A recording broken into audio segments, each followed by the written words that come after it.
Welcome to this session of the Ancestral Healing Summit. I'm Carrie, your host, and my guest for this session is Lisa Bonnice, the host of the Ancestral Healing Summit. Our topic today is ancestral healing, where to begin? Lisa Bonnice is an award-winning author, former stand-up comedian, and program host of the Shift Network, where she has interviewed luminaries like Greg Braden, Anita Moorjani, and Thomas Hubble. Her latest novel, the metaphysical comedy called The Puppet Master, is available wherever books are sold. Her latest book, The Maxwell Curse, is a historical novel, a work in progress, about breaking the ties that bind us to our family's past histories. Lisa, thank you for joining us. Welcome. Well, thank you so much, Carrie. I'm so glad that you and I get to have this conversation because we always have such a great time when we talk together. So this is going to be fun. Thanks. Yeah, I'm looking forward to it too. So I'd like to start off by asking you about your experience with stand-up. And and the reason for this is because I think humor actually plays a big role in ancestral healing and also in divination. And so as a diviner, I'm often witnessing the irony of truth bombs or cosmic jokes that show up during healing sessions, where the truth is so immediate and in your face that a type of holy laughter kind of sets in and creates room for the sitter to kind of face and heal painful situations in a new light. So considering all the genealogy research you've been doing for your books and your personal work, and when you look back at your time in stand-up, do you see it as a type of training ground, for your current work in ancestral healing? I've never, ever thought about that. But now that you bring it up, it is kind of interesting that what I've learned from doing stand-up, this was many years ago, by the way, this is not recent history. I My dad had a really good sense of humor, but he was so offensive. Oh my God, he lost friends because he would say the most foul things. And I learned that from him. And I still to this day spend so much time filtering. Don't say that. Don't say that. People don't think that's funny. But if I was on stage, I could say whatever I wanted. I could swear as much as I wanted. I could talk about whatever I wanted. And it was really cathartic to be able to, express this part of myself that I really was sort of ashamed of. And eventually, one of the reasons I quit doing stand-up is because I guess I sort of realized that there's a cruelty to humor, that it's really difficult to be funny without making fun of somebody or something. And that just really wasn't my personality. I don't like to hurt people's feelings and I don't like to be mean, but that's kind of what stand-up comedy is at its nature. I mean, you have to be really gifted at it to not do that. Like Jerry Seinfeld is really good at that, or John Mulaney. They don't, it's not mean spirited. So between my feeling bad about being kind of cruel and the fact that I was able to get that all out of my system, all the swearing and the talking like a sailor is what my dad would say. It's interesting. I guess it was sort of a form of ancestral healing. Thanks for asking that. I never really thought about that before. Yeah, I mean, I've always noticed people, when there aren't words and a truth kind of just sets in from, looking at tarot imagery or having a conversation, a therapeutic conversation, this kind of what I can best describe as a holier laughter, sets in, and there's an irony to it or comedic element to it where it just breaks the ice and it allows them to proceed. And so I'm wondering, through your research, if you've had any experiences like that where these truth bombs come in and they're just so out of the blue that, all you can do is laugh. And yet at the same time, that opens the possibility for you to continue proceeding with your work. Yeah, it is interesting that if you can find the humor in any situation, no matter how dire or difficult or painful it is, first of all, it lessens the load of the pain. There's no doubt about that. But I've also found that in looking at my family's history, looking in the genealogy research that I've done, when I find stories that might be upsetting, there always is sort of a flip side, a way to see it as funny. Like my my grandfather, I discovered that his very first marriage, he was married 3 times. His first marriage was to a dancer, and this was in the 20s, and women weren't dancers. That wasn't something that you were supposed to do back then. It was kind of a scandalous thing. And then my grandmother, his second wife, her father owned a speakeasy. This was during the Prohibition era, and she used to ride around with her friend. Her friend's father was an undertaker. They would get in the hearse, and they would drive around in the hearse, drinking and partying. And again, these are scandalous behaviors. But if you can see the humor in this, and you don't judge these people for this is just who they were, it is kind of funny. And yeah, to laugh about it, it does take the edge off the story of, maybe they didn't behave so well. Or maybe they were, maybe they were in the sense that, they felt this impulse to drive around in a hearse and break all the rules, and who knows where that came from, right? I think it's great that you kind of did, you had a small taste of that as yourself. Yeah, absolutely. I absolutely did. Yeah, thanks. So, with all the talk nowadays about ancestral healing and inherited trauma, many people might feel overwhelmed by the work, or are just simply wondering if this is something they need to do, and if so, where do they even begin, especially if they're new to the work? Can you touch on that? Yeah, I think the simple answer is to begin with genealogy research, because that's your best way of finding the stories. I mean, this it's almost a no-brainer, but this is the best way to start. And even if you're adopted, you can start with genealogy research by doing a DNA test. So there's plenty of openings to stories by just beginning with this research. Again, let me start out with, like, if you're adopted, if you're open to DNA testing. I know a lot of people are kind of weirded out about it, but if you're up for it, there's numerous places you can go. There's ancestry.com, there's 23andme, places like myheritage.com, familytreedna.com, and these sites will create databases connecting you with the people that you're related to by blood. So you're going to find your family uh, quite easily, actually. You can also upload your DNA results to a website called GEDmatch, which is gedmatch.com, which is one of the biggest DNA databases in the world. So again, if you're looking for your blood relatives, but you know what, if you're not necessarily looking to reach out to your blood relatives, because that can be a big step, at least you can find out what nationalities your ancestors were, because your DNA test will come back and tell you what percentages of what countries you came from.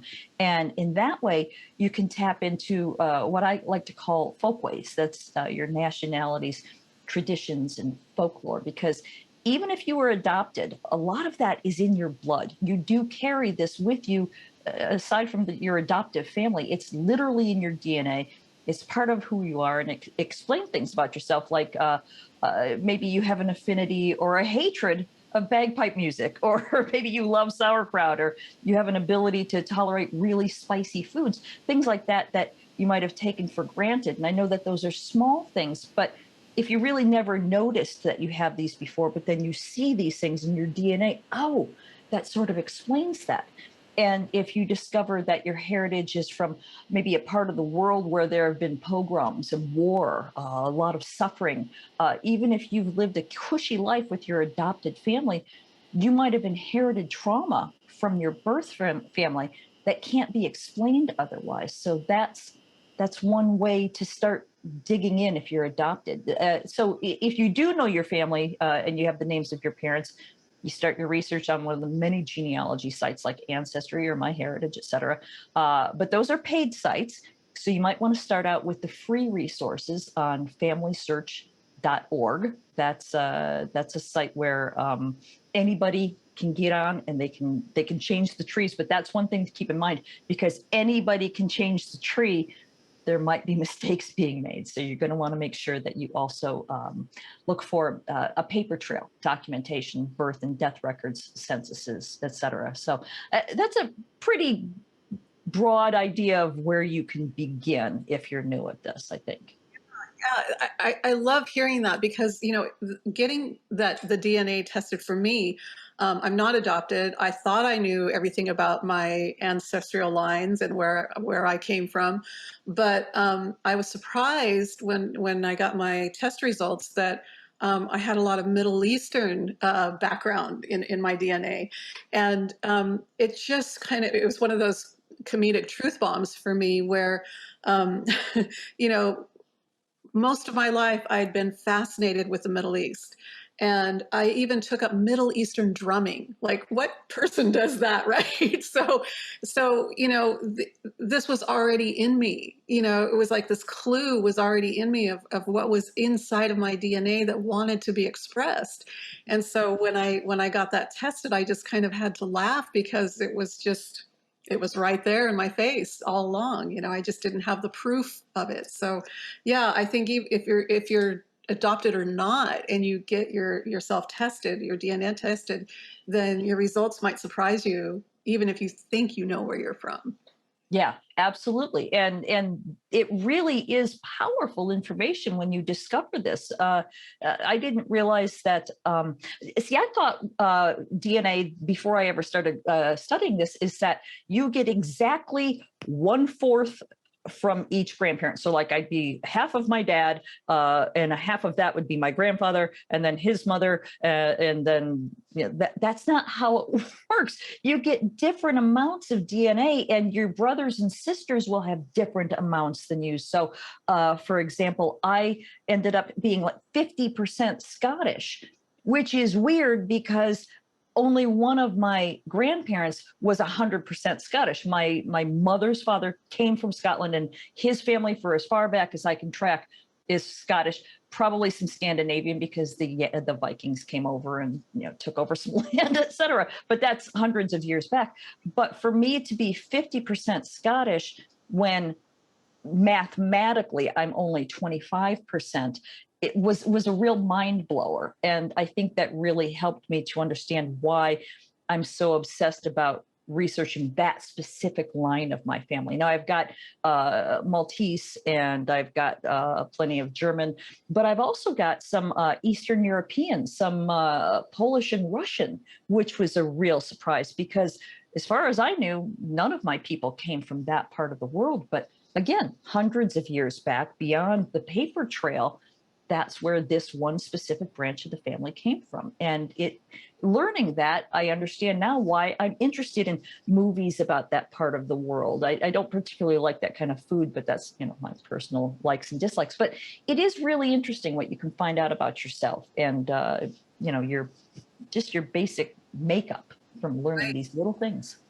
Yeah, and also, I think that, for me, I was like already expressing some type of behavioral patterns from a culture that I thought I had nothing to do with, right?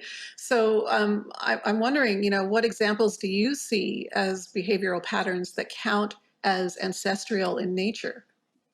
Well, in my experience, and that's I could be wrong, but from my understanding is that uh, an ancestral pattern is pretty much that isn't, as Neil Donald Walsh might say, it's not the next greatest version of who you really are. You're not at your best behavior when these things arise. Like perhaps maybe you have panic attacks, or you might have addictions, or you consistently end up in dysfunctional relationships that might mirror the way that your parents acted toward one another. And a lot of people say, well, you're just turning into your parents. Yeah, yes, exactly that. And I know Christina Pratt, whose work I really admire, she suggests that if there's something that you've noticed more than 3 times, something that you've tried to fix on your own, but you just can't seem to make it go away, it's probably ancestral in origin. Yes, I agree with that.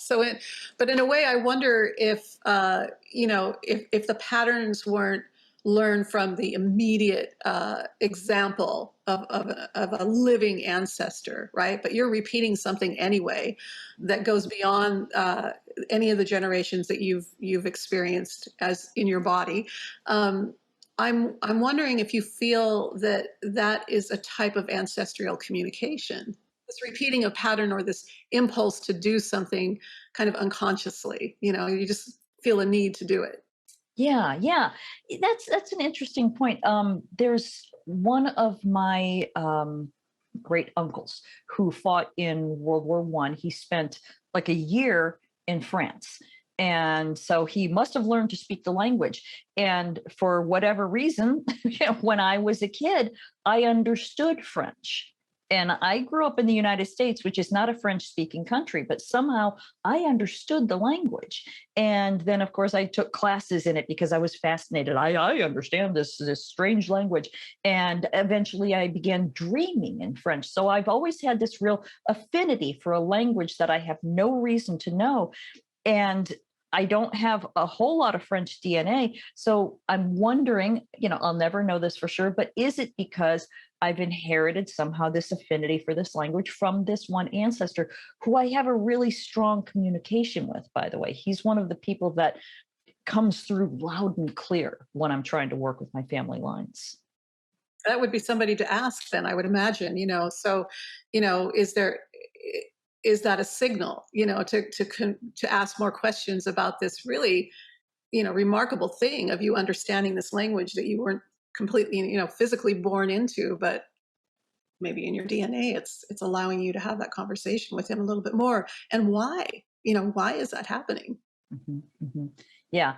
Well, I actually have had a lot of conversations with him, and he's been sort of my guide on this really intense journey with this branch of my family. As you mentioned at the top of our conversation, I'm writing a book about this historical event that my family was involved in, and he is related to the people who, they died in this massive explosion. So he's helping me to tell the story because he wasn't in it, and so he has this different angle at it. He sort of leads me along the way and drops breadcrumbs, and it's been a really interesting relationship with this specific ancestor. So how did you start communicating with him? What was your beginning with this? Was there a first step or a technique that you? Actually, the funny thing is with him, I just I started doing, genealogy research. I started going on there's a website called forces.com, which does military records, and there's Fold 3, that's another one. And I started digging up just information about, okay, well, this guy, he was a lance corporal in the Royal Scots Fusiliers. And the more information I started digging up about him, the more things were just opening up. And I started feeling like he was leading the way. And I know I've told this story before in one of these summits, but I'll share it again just in case people don't know this one.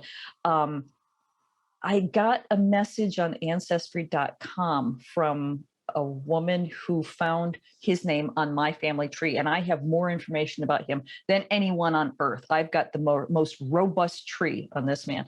And she said, that she found this item in her. She bought land 50 years ago, and they were going to build their house, and they were tearing up the dirt, and they discovered this. It's a bronze plaque. It's about this big around, and it had this name on it. Do I know where this may have come from? And so I started doing this massive research, following trails of clues, and I eventually discovered that his sister, my great grandmother, was awarded. It was they call it a dead man's penny. It was a memorial plaque from World War One, awarded by King George to the families, the next of kin of men who were killed in battle. So she received this as the next of kin, and when she came over here from Scotland, she brought it to where they lived in Utah, and they all died there, and it ended up in the hands of one of her nieces, who eventually moved even further across the country and ended up living on this land. I don't have any idea how it ended up in the dirt, but I was able to track this medallion from Scotland all the way to Tacoma, Washington. And I firmly believe it was with his help because, I kept getting nudges. Look this way. Hey, check out this thing. And so it really feels like I was led to finding the story of what happened with this. That's remarkable. And at the same time, it doesn't surprise me because, how else can our ancestors communicate with us on such an affirmative level, right? They're just like, yeah, keep going, you're doing this. And these synchronicities start showing up. And I really feel that that's one of the languages of the ancestors is lining us up with synchronicities that tell us that we're on the right path. So it sounds to me like you're doing all the right things, definitely. How do you feel about it? I just find the whole thing fascinating. I didn't even realize that I was communicating with ancestors. I just thought I'm really good at research. But when I discovered that there was actually a two-way communication, was interestingly enough when I discovered your decks, the Relative Tarot and the Spirit Oracle, and that's when I discovered this is real. They're actually communicating with me. They want to talk to me just as badly as I want to talk to them. And I'd love to tell a story of how this happened. Last spring, I traveled to Utah to tend to the graves of my great grandparents who died in this mine explosion, and two other ancestors that they were there. So again, I went to their graves, and because they're from Scotland, I brought along some Scottish porridge that I bought while I was in Scotland to sprinkle on their graves, to feed their spirits, so to speak. And I brought some Scotch whiskey. And I stood at each grave. There was four of them. I stood at each one at a time, and I took a sip at each grave, and I tossed some whiskey onto the ground for each of them. And then I went home the next day or so. And after I got settled in, I pulled some cards out of your Spirit Oracle deck just to see, where am I right now? And the first one that I pulled was the hospitality card, which is a picture of a man raising his glass in a toast. Let me go ahead and show it. I hope you can see that. But Yes.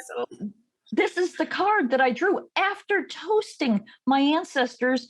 This is the first one I saw. They were toasting me back, which, I mean, that blew my mind. But then just a couple weeks back, very recently, I had poured a glass of port to toast my ancestors again. These people like their drink, so that's how I expressed my appreciation for them. So I poured this glass of port to toast them, and I was at my ancestral altar, and I thanked them for this big favor that I asked of them.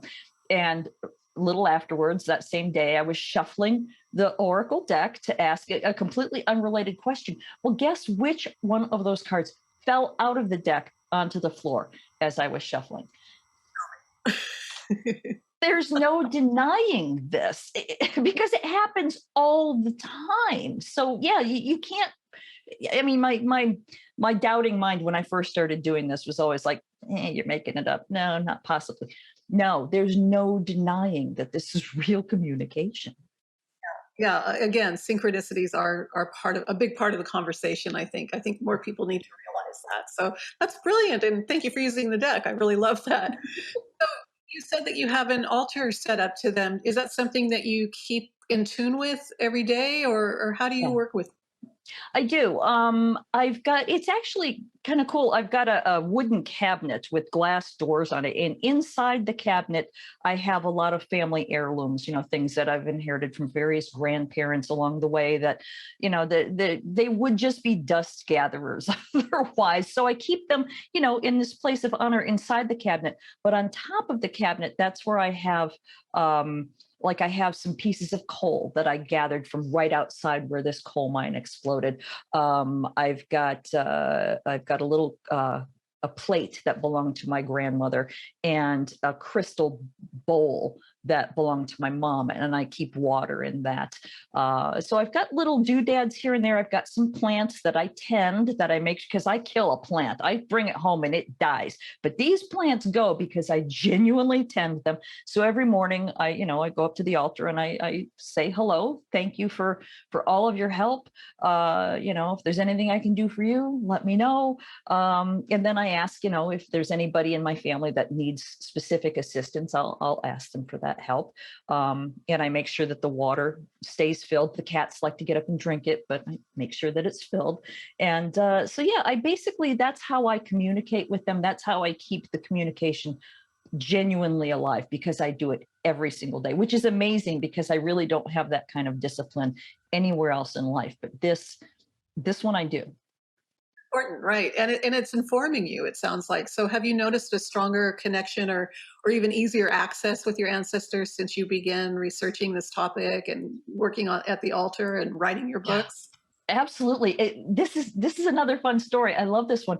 As part of writing this book, it's a historical novel, so it's based, like I'd say 90% of it is based on solid facts. I mean, genealogy, research up the wazoo. This stuff is provable, but I don't know their personalities. I've never met them. They died over almost 100 years ago. So I had to somehow learn who they were. So I drew up astrological personality profiles because Scottish birth records give the time, which is amazing. So I drew up these personality profiles and I printed them all out.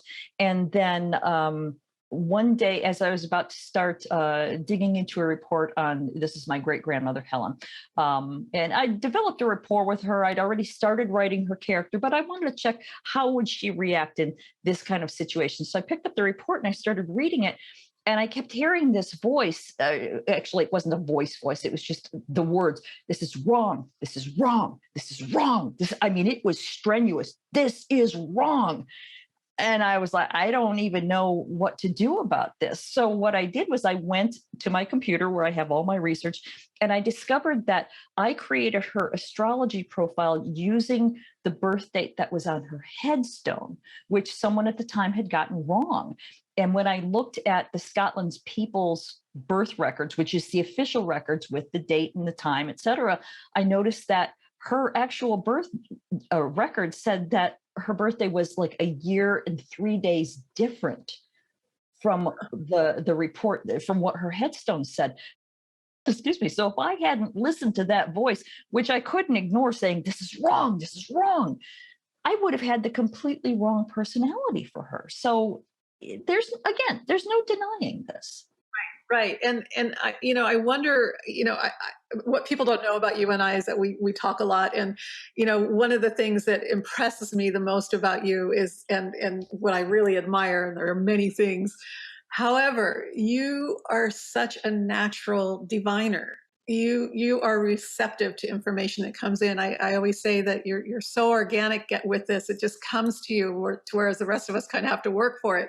So thinking about other people doing their research similar to yours, just getting that information about the genealogy of their family, how can they be more receptive? What can they look for that would let them know that, yeah, you're doing the right thing, you're on the right path, you're not crazy, you're not hearing voices? What would you recommend people do? How do they start? That's a really good question, because I asked that question so many times throughout my life. I wanted, when I was younger, to be psychic so bad. I mean, my God, I spent so much time, just tuning in with my radars, and I would try to learn to read tarot, and do all the things you're supposed to do, take the classes, read the books. And I noticed that it wasn't working. I wasn't at all psychic. It wasn't anything like I wanted it to be. But it's because I was watching TV shows and movies and reading, dramatized books where they weren't demonstrating what intuition, psychic abilities, mediumship, etc. They were making it scary and big and broad. And so that's what I expected it to look like. And I think that was the most important thing, is when I started realizing, oh, you know what? I'm a whole lot more psychic than I ever thought I was, but it doesn't look like that. And that's why I never recognized it. So I think that would be the most important thing for somebody who's trying, this doesn't work for me. start thinking about what you're expecting it to look like, because I mean, how many TV shows are on there now about, being witchy and blah blah blah, the casting spells. That's not what it looks like. It's not how it works. That's not the natural order of expressing your power and your isness and all that. That's not what it looks like. So I think that, if I can say anything, that's the most important thing. Get rid of your expectations and just allow the information to come, and watch for these amazing synchronicities, these things that you simply cannot deny, that this is real. Yes, absolutely. Take it out of the realm of entertainment, bring it into that more intimate setting where your psychic abilities just kind of they feel at home with you, so you're more receptive with that. I love that idea. It's excellent. So you've got these amazing books. You've got a new one coming out. What's next for you in terms of, are you going to stay on this path of ancestral healing and research? Absolutely. I kind of feel like I don't have a choice. I mean, I know I do have a choice, but I feel like this is what I signed up for this time around. It's taken me a lot of years to realize that. I'm, as you said, I was a stand-up comic. I used to work in a newsroom. I've done all these different things, and now here I am with the Shift Network, learning so much from some of the most amazing teachers on the planet, and interviewing so many really smart, really talented people. So I'm soaking this all in like a sponge. And as I mentioned, the book that I'm working on, there's three parts to it. The one that I'm writing right now is actually, it's the story begins in the 1600s with a witch trial that happened in Scotland. This did happen in my family tree. I've, again, researched it. It is so well documented that it's crazy. So that story is going to be told because during this witch trial, a curse was put on my family, because my family, well, one of my ancestors, I'm not claiming responsibility for this, but one of my ancestors was the accuser of five people who ended up being tried, found guilty, and executed, strangled, and burned. So one of these people at this time, it was documented, cursed the family. It's in the papers, or not the newspapers, but the documentation that this person spoke a curse. And I didn't even know about this until I started working with Shift, and Sandra Ingerman was talking about the symptoms of what it would be like if you did have a curse. And I don't particularly care for that word, but negative energy sent at you with a lot of impact, basically. And the way that she described the symptoms of this is exactly what my life was like. And I remember I used to just moan to all of my friends, "Oh, I'm cursed. Why doesn't everything work for me?"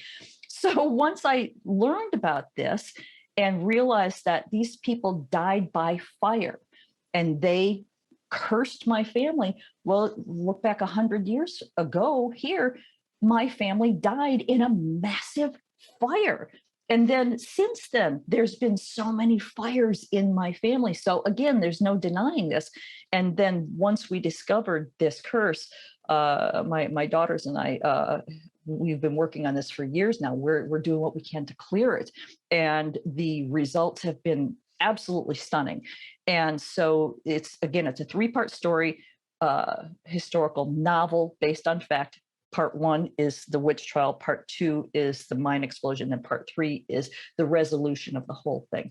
But part two, Castle Gate, that's the name of the book, and I'm almost done with it. I'm going to finish it within the next couple of weeks, and then I move on to writing the story of the witch trial. So that's what's next to me. That was a long answer to a really quick question. I think three is a magic number anyway. It really supports what you're doing in a magical way as well. So good for you. I can't wait to read them all. So before we go any further in our conversation, I want to make sure I mention your website because I know a lot of people are going to want to reach out to you. And that's lisabonnice.com, BONNICE.com. And what will they find if they visit you there? What they will find there is, there's a link to my blog, which I do once in a while. I'm not an obsessive blogger. You'll also find links to any of the books that I've written, my Shift Network work. And if you look carefully, you might find a recording of me doing stand-up. So, Oh, yeah. I love that. Well, I really enjoyed getting to know you even more through this conversation, Lisa. Thank you so much for being with us today. And before we go, is there anything left that we might have left out that you want to make sure that we talk about? I don't think so. I think we've covered a lot of ground. I think it's just maybe I'd just like to say that again, go into this with no expectations. You're going to find some amazing stories that your family may or may not have done. They may have done some really rotten things. They may have done some wonderful things, and you may have inherited some really awful things, but you've also really inherited some gifts too. So look for those, and your ancestors really genuinely want you to connect with them. They want to help you. They want you to do well, because the most recent generations, they might still have their things, but the ones who've been on the other side for a while, they've had a chance to let go of their human stories, and they really do want you, their beloved grandchild, to succeed. So call on them. They're waiting to hear from you. Call your grandma. Always do that. Yeah. Well, that's great advice, and I'm certainly going to take it on. So thank you again, Lisa, and thank you to everyone for joining us. I really enjoyed this, and I hope that you enjoyed this conversation in the Ancestral Healing Summit.